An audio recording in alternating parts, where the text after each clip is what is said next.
ಇನ್ನು ರಾಯಚೂರಿನಲ್ಲಿ ಹಳ್ಳಕೊಳ್ಳಗಳೆಲ್ಲವೂ ಕೂಡ ತುಂಬಿ ಹರಿತಾ ಇವೆ. ಗೋನ್ವಾರ ಗ್ರಾಮದ ಸೇತುವೆ ಮೇಲೆ ಹರಿತಾ ಇರುವಂತಹ ನೀರು. ರಾಯಚೂರು ಜಿಲ್ಲೆ ಸಿಂಧನೂರು ತಾಲೂಕಿನ ಗೋನ್ವಾರ ಗ್ರಾಮ, ಇಲ್ಲಿನ ಒಂದು ಸೇತುವೆ ಮೇಲೇನೆ ನೀರು ಹರಿತಾ ಇದೆ.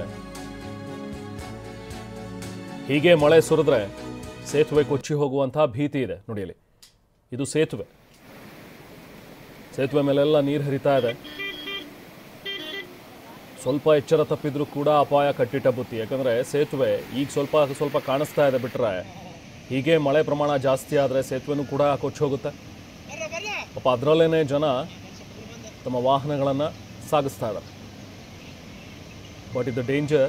ಯಾವಾಗಿದ್ರೂ ಕೂಡ ನೀರಿನ ಹರಿವೇನಾದರೂ ಜೋರಾದರೆ ಕೊಚ್ಕೊಂಡು ಹೋಗುವಂಥ ಭೀತಿ ಇದೆ.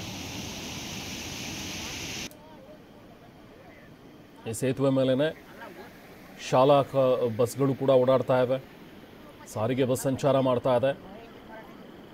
ಗ್ರಾಮದ ಹೊರಭಾಗದ ಹಳ್ಳ ತುಂಬಿ ಹರಿತಾ ಇರುವಂಥ ಹಿನ್ನೆಲೆಯಲ್ಲಿ ಈ ಸೇತುವೆ ಮೇಲೆ ರಭಸವಾಗಿ ನೀರು ಹರಿತಾ ಇದೆ.